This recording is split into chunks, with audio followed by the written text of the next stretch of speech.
జగతి నిర్మాణకుడైన దేవునికి మహిమ కలుగునుగాక. ప్రియ స్నేహితులందరికీ దివ్య వాక్యోదయం. ఈనాటి పాఠ్యభాగము ఇర్మియా 18:6. ఇశ్రాయేలు వారలారా, ఈ కుమ్మరి మంటికి చేసినట్లు నేను మీకు చేయలేనా?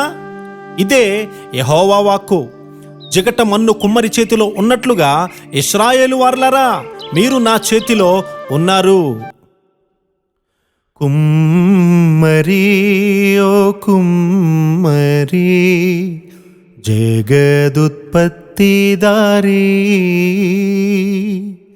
జిగట మన్నైన నా వంక చల్లగా చూడుమయ్యా,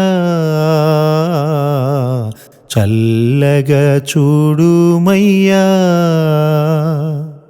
దేవుడు తనను ఒక కుమ్మరివానితో పోల్చుకుంటూ ఉన్నారు. మనము మంటి పాత్రలము. ఒకసారి నేను కుమ్మరి యొక్క పనిని చూడాలని దగ్గరకు వెళ్ళాను. అతడు చాలా మెత్తగా చేయబడినటువంటి బంకమట్టిని ఉపయోగిస్తూ ఉన్నాడు. ప్రతి మట్టితో కూడా కొండలు చేయలేరు. రాళ్ళు, రప్పలు, గట్టితనాన్ని తీసివేసినటువంటి బంకమట్టినే వాళ్ళు వాడతారు. కుమ్మరి తిరుగుచున్నటువంటి సారి మీద బంకమట్టిని ఉంచి చాకచక్యముతో నిపుణత కలిగినటువంటి వేళ్లను ఉపయోగించి మంటిని మలస్తూ ఉన్నాడు.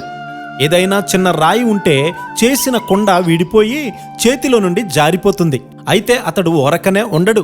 తిరిగి ఆ బంకమట్టిని పిసికి రాయిని తీసి పారవేసి ఆ జిగటమన్ను మరలా తీసుకొని మంటి కొండను చేస్తూ ఉన్నాడు. నేను మీకు అలాగూ చేయలేనా అని దేవుడు పలుకుతూ ఉన్నారు. ఇక్కడ మనము దేవుని చేతిలోని బంకమట్టి వంటి వారము.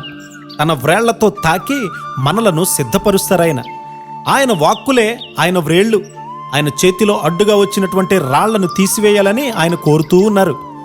మట్టి అంతా కూడా సమంగా మెత్తగా చేయబడాలి. తనకు యుక్తమైనట్టుగా రూపాన్ని తగిన పరిమాణంలో చేసినటువంటి కొండ అడుగు భాగాన్ని వేరు చేసి అగ్నిలో కాలుస్తారు. ఈ విధంగానే దేవుడు నిన్ను శుద్ధి చేస్తూ రూపిస్తూ ఉన్నారు. తన స్వంత పద్ధతిలో నడుస్తూ తనకు రూపమునిమ్మని కాపాడమని మనుషుడు దేవుని దగ్గరకు వెళ్తాడు. అది ఎలా సాధ్యమవుతుంది? ఆయన వాక్యాన్ని చదవకుండా, ఆయన వాక్యానికి లోబడకుండా, ప్రభువా నన్ను ఇలా రూపించు, అలా రూపించు అని ప్రార్థన చేస్తే ప్రయోజనమేమీ లేదు. అది తప్పైనటువంటి ప్రార్థనలు. అవి ఎగతాళి చేసినట్టుగా ఉంటాయి. ఒకసారి నేను, దేవా నీవు గొప్ప దేవుడవు అని ప్రార్థన చేస్తూ ఉండగానే ఆపు అని దేవుడు గద్దించి, నిజంగా నీ తలంపులను, నీ జీవితాన్ని రూపించడానికి నేను చాలిన గొప్ప దేవుడు అని అనుకుంటూ ఉన్నావా అని ప్రశ్నించారు. బాహ్య రూపంలోనూ ఆకార రూపంలోనూ కూడా రాజుగా చేయబడడానికి అర్హుడుగా ఉన్నటువంటి సౌలు గారిపై దేవుడు పనిచేయడం ఆరంభించాడు. కానీ సౌలు గారు ఆత్మీయంగా సరిగ్గా సిద్ధపడలేదు. ఆయన రాజరికాన్ని వెదకలేదు. కోరుకోకుండానే అది ఆయన దగ్గరకు వచ్చింది.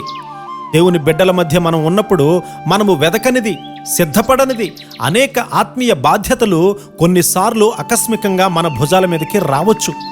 మనము వాటి సహాయం తీసుకొని అవసరతను సంధించే విధంగా ఎదిగే కృపాధన్యత దేవుడే మనకు అనుగ్రహించునుగాక.